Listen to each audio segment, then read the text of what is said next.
Hi friends, S kitchen ರೆಸಿಪಿಗೆ ಸ್ವಾಗತ. So ಇವತ್ತಿನ recipe ಬಂದು ಕಾಶಿ ಹಲ್ವಾ ಅಥವಾ ಬೂದ್ಗುಂಬಳಕಾಯಿ ಹಲ್ವಾ. ಸೊ ಇದನ್ನ ಯಾವ ರೀತಿ ಮಾಡೋದು ನೋಡೋಣ. ಇಲ್ಲಿ ನಾನು ಬೂದ್ಗುಂಬಳಕಾಯಿನ ಚಿಕ್ಕ ಚಿಕ್ಕದಾಗಿ ತುರಿದಿಟ್ಕೊಂಡಿದ್ದೀನಿ ನೋಡಿ, ಈ ಸೈಜಲ್ಲಿದ್ದರೆ ಸಾಕು. ಸೊ ಇವಾಗ ಮಾಡೋದು ಹೇಗೆ ಅಂತ ನೋಡೋಣ.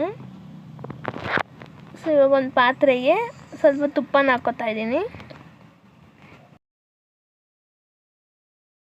ಇಲ್ಲಿ ನಾನು ಬರೀ ಗೋಡಂಬಿನ ಹುರ್ಕೋತಾ ಇದ್ದೀನಿ. ನೀವು ಬೇಕಾದರೆ ಬೇರೆ ಡ್ರೈ ಫ್ರೂಟ್ಸ್ನ ಕೂಡ ಹಾಕೋಬೋದು.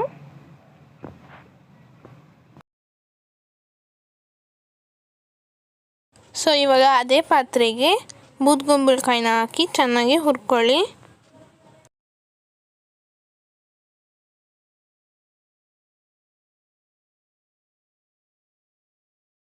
ಅದರಲ್ಲೇ ಇರೋ ನೀರನ್ನ ಕೂಡ ಆ್ಯಡ್ ಮಾಡ್ಕೊಂಡಿದ್ದೀನಿ.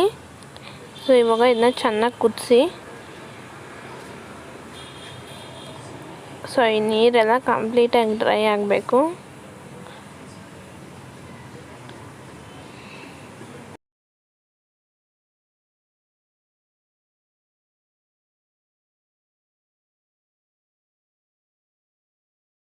ಸೊ ಇವಾಗ ಕಂಪ್ಲೀಟಾಗಿ ಡ್ರೈ ಆಗಿದೆ.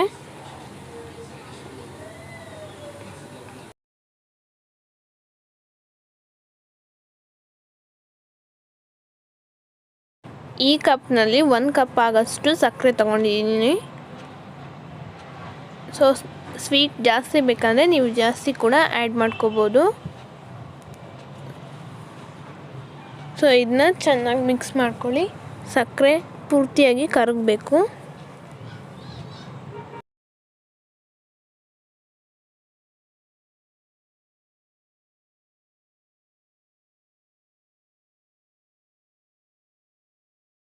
ಸೊ ಸಕ್ಕರೆ ಇವಾಗ ಕಂಪ್ಲೀಟಾಗಿ ಕರಗಿದೆ.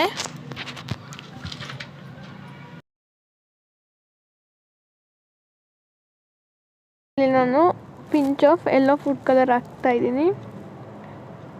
ಇಲ್ಲಾಂದರೆ ಕೇಸರಿ ದಳ ಸಿಗುತ್ತಲ್ಲ, ಅದನ್ನು ಕೂಡ ಆ್ಯಡ್ ಮಾಡ್ಕೋಬೋದು. ಸೊ ಇದು ಆಪ್ಷನಲ್, ಕಲರ್ ಬೇಕಂದರೆ ಹಾಕ್ಕೊಳ್ಳಿ.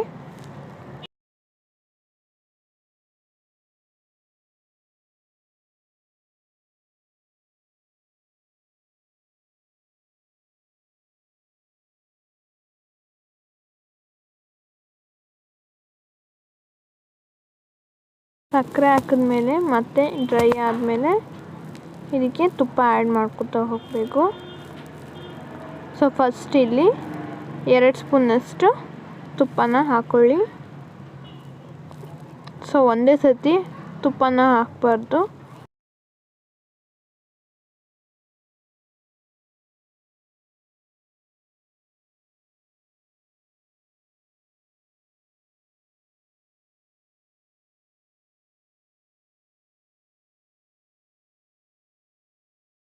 ಇದನ್ನ ಚೆನ್ನಾಗಿ ಮಿಕ್ಸ್ ಮಾಡ್ಕೊಳ್ಳಿ. ಸೊ ಇಲ್ಲಿ ನೀವು ತುಪ್ಪದ ಕ್ವಾಂಟಿಟಿ ಬೇಕಾದ್ರೆ ಕಡಿಮೆ ಮಾಡ್ಕೋಬೋದು. ಸೊ ಇದು ಜಾಸ್ತಿ ತುಪ್ಪ ಎಳ್ಕೊಳ್ಳಲ್ಲ. ಸೊ 4 ಸ್ಪೂನ್ ಹಾಕಿದ್ರೆ ಸಾಕಾಗುತ್ತೆ. ಸೊ ಇವಾಗ ಮತ್ತೆ 2 ಸ್ಪೂನ್ ಹಾಕ್ತಾಯಿದ್ದೀನಿ.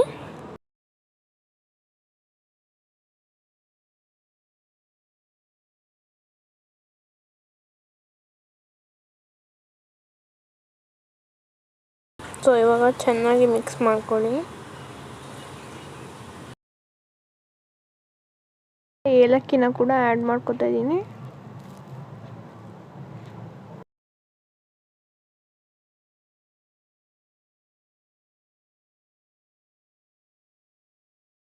ಇವಾಗ ಸೈಡಲ್ಲೆಲ್ಲ ತುಪ್ಪ ಬಿಡ್ತಿದೆ.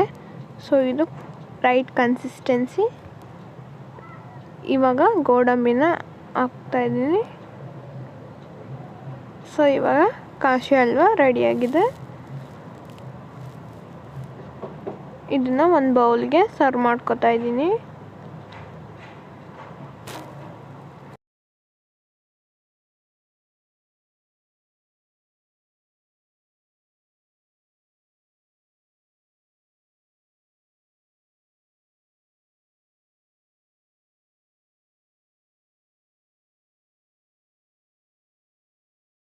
ಸೊ ಇವಾಗ ಕಾಶಿ ಹಲ್ವಾ ರೆಡಿಯಾಗಿದೆ.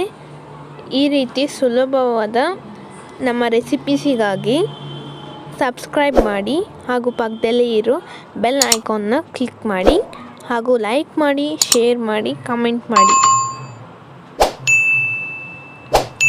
Thanks for watching.